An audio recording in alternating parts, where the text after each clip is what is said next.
अगर किसी कंपनी का शेयर अपने शुरुआती दिन ही जबरदस्त छलांग लगाए और एक्सपर्ट भी इसमें लंबी इनिंग्स खेलने की सलाह दे। ऑल टाइम प्लास्टिक ने आज बाजार में एंट्री ली है और निवेशकों की उम्मीदों से कहीं ज्यादा शानदार परफॉर्म किया है। इस डेब्यू से क्या संकेत मिलते हैं और कंपनी के फंडामेंटल्स कितने मजबूत हैं, इन तमाम पॉइंटर्स पर आज हम बारीकी से बात करेंगे और साथ ही बात करेंगे ब्लू स्टोन ज्वेलरीज के बारे में भी। क्योंकि अगर आपने ब्लू स्टोन ज्वेलरी के आईपीओ में आवेदन किया था तो आज ही शेयर अलॉटमेंट स्टेटस आप किस तरीके से चेक कर सकते हैं, इस बारे में आपको बताएंगे। शायद आपके डीमेट में भी प्रीमियम शाइन आ जाए। तो आखिर तक बने रहिए हमारे साथ। नमस्कार, मैं हूं आपके साथ उर्वशी सिंह और आप देख रहे हैं फाइनेंस ज्ञानी। ऑल टाइम प्लास्टिक्स के शेयर्स ने अपने डेब्यू पर ही बाजार में शानदार छाप छोड़ी है। बीएसई पर इसके शेयर्स 314.30 रुपए और एनएसई पर 311.30 रुपए पर लिस्ट हुआ है, जबकि आईपीओ का प्राइस रेंज जो है वो 260 से 275 रुपए था।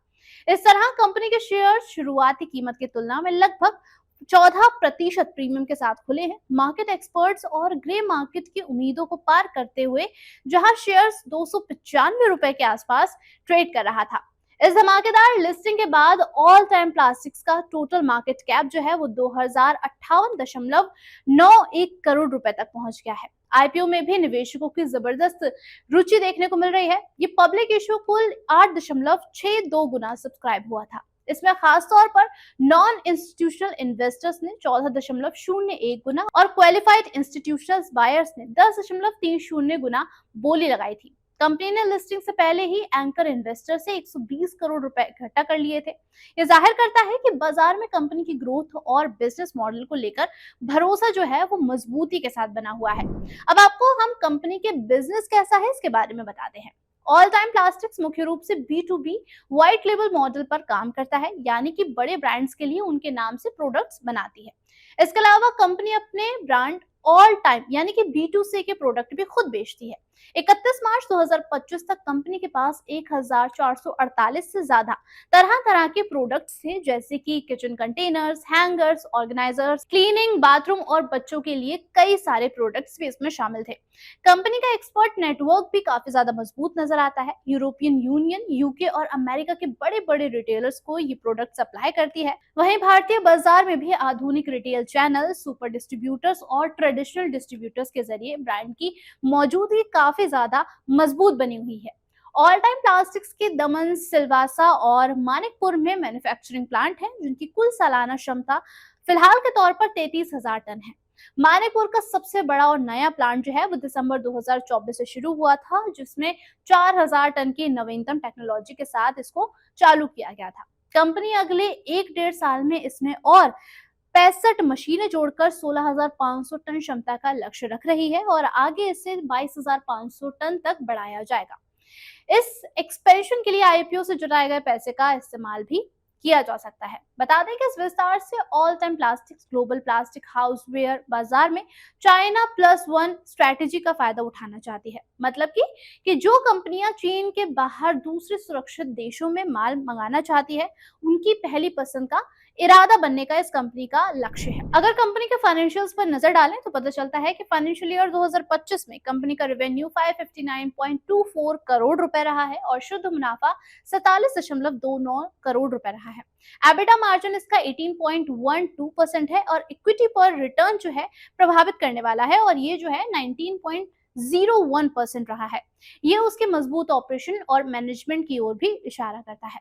कंपनी के फंड का इस्तेमाल और एक्सपर्ट्स का इसमें क्या ओपिनियन है इसके बारे में बताएं तो कंपनी ने बताया है कि आईपीओ से जुटाया हुआ जो पैसा है उसका बड़ा हिस्सा मानिकपुर प्लांट के लिए नई मशीनें खरीदने, पुराने कर्जे चुकाने और दूसरे सामान को बनाने के लिए मंगाने के लिए इस्तेमाल किया जाएगा। साथ ही साथ Anand Rathi shares and stocks brokers के नरेंद्र सोलंकी जैसे मार्केट एक्सपर्ट्स ने भी लंबे समय के लिए होल्ड करने की इसमें सलाह दी है। हालांकि हर निवेशक को ये सलाह अपनी वित्तीय स्थिति और रिस्क प्रोफाइल को ध्यान में रखकर ही अपनानी चाहिए।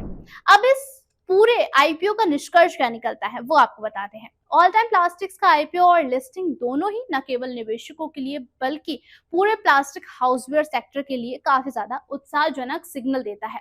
कंपनी के business strategy, diversification, product portfolio, मजबूत फाइनेंशियल्स और ग्लोबल एक्सपेंशन प्लान जो है इसे लॉन्ग टर्म के लिए एक दिलचस्प स्टोरी बना रहे हैं। अगर आप अपने पोर्टफोलियो में नई ग्रोथ स्टोरी की तलाश कर रहे हैं तो ऑल टाइम प्लास्टिक्स पर आप स्मार्ट नजर जरूर रख सकते हैं। इसके अलावा बात कर लेते हैं ब्लू स्टोन ज्वेलरी की। ब्लू स्टोन ज्वेलरी का आईपीओ हाल ही में सब्सक्रिप्शन के लिए आया था और आज इसके शेयर्स का अलॉटमेंट फाइनल होने वाला है। अगर आपने इसमें पैसे लगाए हैं तो स्वाभाविक है कि आप जानना चाहेंगे कि क्या आपको शेयर मिले हैं या फिर पैसा आपका वापस आएगा। आईपीओ का साइज इस बार 1540 करोड़ रुपए से ज्यादा का था, जिसमें तकरीबन 820 करोड़ रुपए की नई इक्विटी के साथ 720 करोड़ का ऑफर फॉर सेल शामिल था। कंपनी ने अपने शेयर 492 से 517 रुपए रेंज में पेश किए थे। न्यूनतम 29 शेयर का लॉट रखा गया था। इस आईपीओ को मिला जुला रिस्पांस मिला था। कुल 2.7 टाइम्स इसको सब्सक्रिप्शन मिला था। इंस्टीट्यूशनल इन्वेस्टर्स की हिस्सेदारी इसमें सबसे ज्यादा रही थी और इन्होंने इसको 4.28 टाइम्स सब्सक्राइब किया था। वहीं रिटेल इन्वेस्टर्स की इसमें हिस्सेदारी 1.3 टाइम्स थी और नॉन इंस्टीट्यूशनल इन्वेस्टर्स की जो बुकिंग थी वो 55% पर सिमटी रही थी। ग्रे मार्केट में शेयर का जीएमपी भी गिरते गिरते सिर्फ 2 रुपए रह गया है। मतलब यह है कि लिस्टिंग पर वैल्यू तकरीबन 519 रुपए के आसपास रह सकती है। आईपीओ का अलॉटमेंट स्टेटस आप किस तरीके से चेक कर सकते हैं, तो ये जानना और ये सीखना बेहद ही आसान है, क्योंकि एनएससी के जरिए आप इसमें अपना अलॉटमेंट स्टेटस चेक कर सकते हैं। इसके लिए आपको एनएससी के इस लिंक पर क्लिक करना होगा। Equity and SME IPO bid details को आप इसमें सेलेक्ट कीजिए। कंपनी लिस्ट से ब्लू स्टोन ज्वेलरी को सिलेक्ट कीजिए और अपना एप्लीकेशन नंबर और पैन कार्ड नंबर इसमें सबमिट करें। इसके जरिए आप एनएससी पर अपना अलॉटमेंट स्टेटस चेक कर सकते हैं। इसके अलावा बीएसई पर आप कैसे कर सकते हैं? बीएसई के इस पेज पर जाकर आप इक्विटी टाइप को चुन सकते हैं। कंपनी लिस्ट में से आप ब्लू स्टोन ज्वेलरी को सिलेक्ट कर सकते हैं। इसके अलावा इसमें जो ऑप्शन आता है उसमें आप अपना आवेदन नंबर, अपना पैन नंबर डाल करके इसको सबमिट कर सकते हैं और इसके स्टेटस को चेक कर सकते हैं। इसके अलावा कैफिन टेक्नोलॉजीज के जरिए भी आप अपना अलॉटमेंट स्टेटस चेक कर सकते हैं। कैफिन टेक आईपीओ स्टेटस लिंक पर आप क्लिक करिए। ड्रॉप डाउन मेन्यू में ब्लू स्टोन ज्वेलरी को सिलेक्ट कीजिए। एप्लीकेशन नंबर, डीमेट नंबर या फिर पैन कार्ड डालकर आपके पास जो भी जानकारी मौजूद हो वो डालकर आप अपने कैप्चा भरने के बाद अपनी जानकारी इसमें देख सकते हैं।